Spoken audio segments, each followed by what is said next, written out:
Hello everybody, my name is Thomas Alexander and I'm really excited to be conducting the third set of the Cambrian Symphony, the 23-24 season.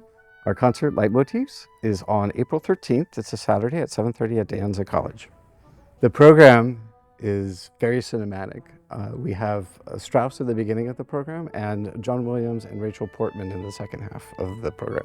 The first half consists of two pieces from Richard Strauss. The first is going to be very familiar to folks. It is called Also sprach Zarathustra, or Thus Spake Zarathustra, and is probably going to be very familiar to most of the people in the audience. It became popular with 2001: A Space Odyssey, and has appeared in multiple TV shows and movies since then, and showed up most recently in the movie Barbie. It will help you understand who Richard Strauss was and get you familiar with his style of writing. So the second piece on the first half of the program is Death and Transfiguration, and it tells the story in the form of a tone poem of an artist who's going through the process of dying and transcending into the eternal, becoming one with the universe or ascending into heaven. And we follow the progression of the artist from their dying moments through the struggle of death, recalling their entire life, and then passing away and becoming one with the universe. So you get to hear how all of these different pieces come together through the leitmotifs in order to tell this story. And the transcendence theme is that you heard beforehand while the artist was alive becomes the basis for their entrance into the fullness of the universe. I'm hoping that this program will introduce people who may not be familiar with Strauss and give them an access into a type of musical writing that should seem very familiar. So the second half features John Williams, who uses leitmotifs extensively. The three pieces that we're showcasing are Jurassic Park, Sayuri's theme from Memoirs of a Geisha, and the final one is Adventures on Earth, basically the final scenes from E.T. the Extraterrestrial. So in each of these, what John Williams does is he creates these themes that connect the listener to emotional states. And those states become these anchoring points throughout the piece and act to amplify the feelings that you should be feeling in the movie theater.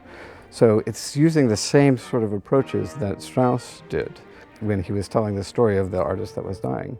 So in Jurassic Park, it opens with this theme of wonder as the scientists arrive on the island and see these massive dinosaurs. And so the music creates that sense of expansiveness and takes you on that journey.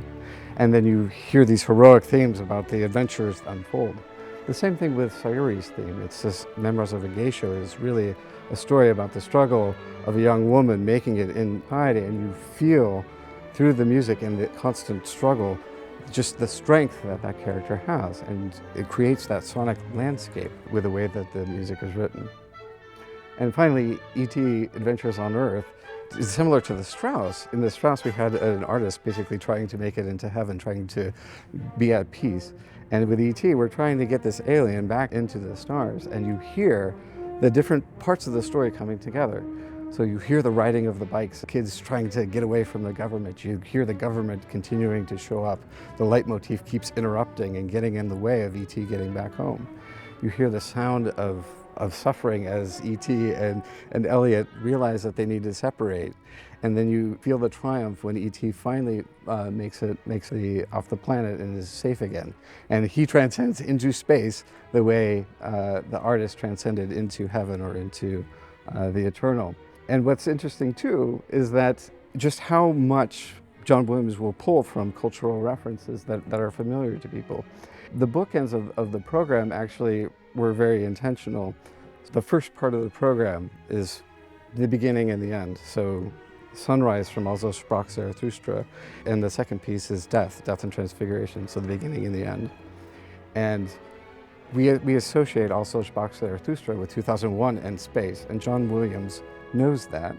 And so you will find that at the very end of E.T., the timpani are doing the exact same motif that we have with Also sprach Zarathustra. We go back to space at the end and brings us to that very familiar place. So a little bit about me. I started playing with the Cambrian Symphony maybe in its second year. I'm a regular with Nutcracker. For me, Nutcracker it's one of those pieces of music that takes you somewhere else, just like movie music does. I remember vividly being 5 years old and in the audience of a theater much like this, watching in the darkness a Christmas tree go from regular size to taking up the entire stage.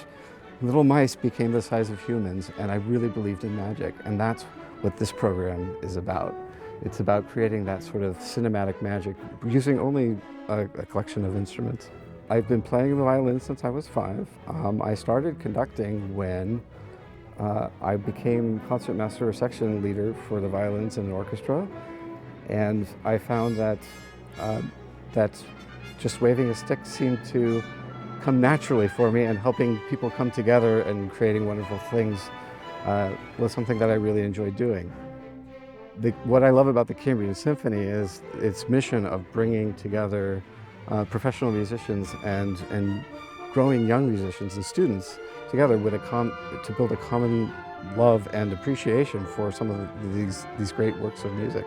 It's really impressive to think about how difficult the music that we're playing is, and how the young people are just really rising to the occasion, and really reminds us who've been playing for quite a while how precious it is that we're able to do this together. If you want to go out and hear a CD perfect recording of something, you could go out and buy the CD. But what's magical about what we do is that it's everyday people who have sometimes day jobs that have nothing to do with music, and students who are in their path of growing up to be lawyers and scientists and mathematicians, exploring music and doing it together. And that's what makes Cambrian Symphony so magical.